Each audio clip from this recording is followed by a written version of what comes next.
तो चलिए, आज आपको सिक्किम की बर्फीली पहाड़ियों में ले चलते हैं, जहां हवा भी मानो जम सी जाती है।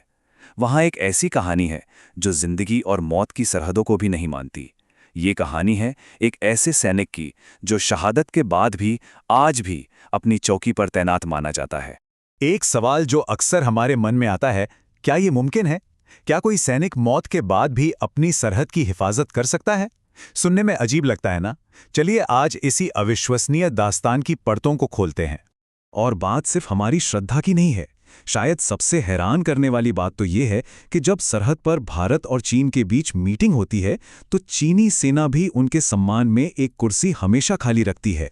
जी हां, दुश्मन भी उनके होने का सम्मान करता है।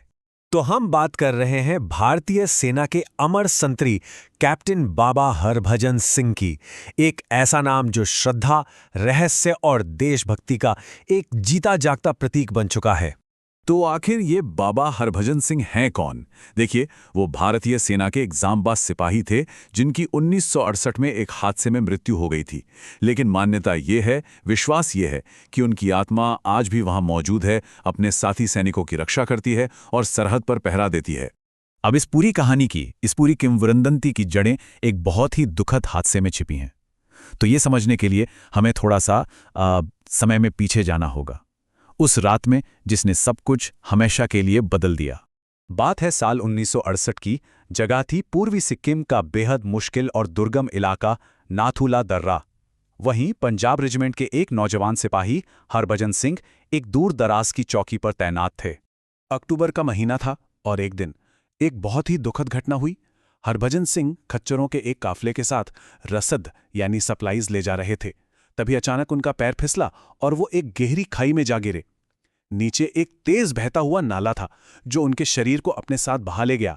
सेना ने बहुत बड़ी सर्च ऑपरेशन चलाया, लेकिन उनका कुछ पता नहीं चला और आखिरकार उन्हें लापता यानी मिसिंग घोषित कर दिया गया। पर जैसा कि मैंने कहा, यह कहानी यहां खत्म नहीं होती, बल्कि एक सैनिक की दुखद मौत की यह कहानी यहीं से एक चमत्कार में बदलने वाली थी। कुछ ही दिन गुजरे थे और फिर कुछ ऐसा हुआ जिस पर पहली बार में यकीन करना नामुमकिन था। हरभजन सिंह अपने ही एक साथी सैनिक के सपने में आए और उन्होंने उससे बात की।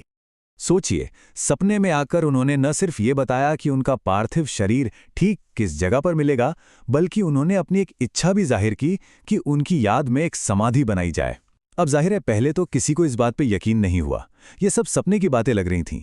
लेकिन जब खोजी टीम को उस बताई हुई जगह पर भेजा गया तो सबके होश उड़ गए। हरभजन सिंह का शरीर ठीक उसी जगह पर मिला। इस एक घटना ने पूरी रेजिमेंट को सचमुच झकझोर कर रख दिया था। तो उनकी इच्छा के मुताबिक समाधि तो बना दी गई, लेकिन बाबा हरभजन सिंह की ड्यूटी अभी खत्म नहीं हुई थी। असल में उनकी ड्यूटी तो अब एक नए रूप में शुरू हुई थी।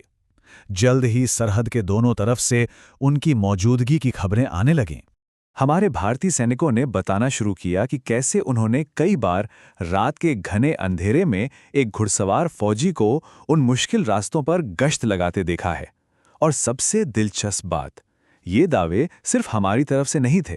लाइन ऑफ कंट्रोल के उस पार से चीन की सेना ने भी रिपोर्ट किया कि उन्होंने एक अकेले सैनिक को एक सफेद घोड़े पर रात में इलाके की रखवाली करते हुए देखा है। और ये विश्वास आज भी जिंदा है। कुछ ऐसी परंपराओं में जिनके बारे में सुनकर आप हैरान रह जाएंगे। उन्हें आज भी सेना में एक ऑन ड्यूटी सैनिक माना जाता है, रिटायर नहीं। उन्हें मरणोपरांत सिपाही से कैप्टन के पद पर प्रमोट भी किया गया। उनके लिए आज भी एक कमरा अलग से रखा जाता है, जिसमें उनकी वर्दी प्रेस करके रखी जाती है, उनके जूते पॉलिश करके रखे जाते हैं। और कहते हैं कि रात को साफ किए गए उनके बूट्स सुबह तक कीचड़ से सने हुए मिलते हैं, मानो वो सच में गश्त लगाकर लौटे हों। इतना ही नहीं, कुछ साल पहले तक तो उन्हें बाकायदा सालाना छुट्टी भी मिलती थी और उनका सारा सामान पूरे सैन्य सम्मान के साथ ट्रेन से उनके घर भेजा जाता था। तो आप समझ सकते हैं, ये कहानी सिर्फ एक लोक कथा नहीं है। ये उन सैनिकों के लिए विश्वास और सम्मान का एक ऐसा अटूट स्तंभ है जो उन बर्फीली चोटियों पर 24 घंटे देश की रक्षा करते हैं। आज अगर आप नाथुला जाएं, तो वहां बना बाबा हरभजन सिंह मंदिर सिर्फ एक स्मारक नहीं है, वो सैनिकों और वहां आने वाले यात्रियों के लिए एक तीर्थ स्थान बन चुका है। ये इस बात का प्रतीक है कि उनका विश्वास कितना गहरा है, कि बाबा आज भी उनके साथ हैं, उनकी रक्षा कर रहे हैं। फौजियों का विश्वास इस हद तक है कि वो कहते हैं कि अगर ड्यूटी पर किसी की थोड़ी सी भी आंख लग जाए ना, तो बाबा हरभजन सिंह खुद आकर उन्हें थप्पड़ मारकर जगा देते हैं। यह सिर्फ एक कहानी नहीं, ये उनका भरोसा है कि एक अदृश्य शक्ति, एक साथी, उनके साथ कंधे से कंधा मिलाकर सरहद पर खड़ा है।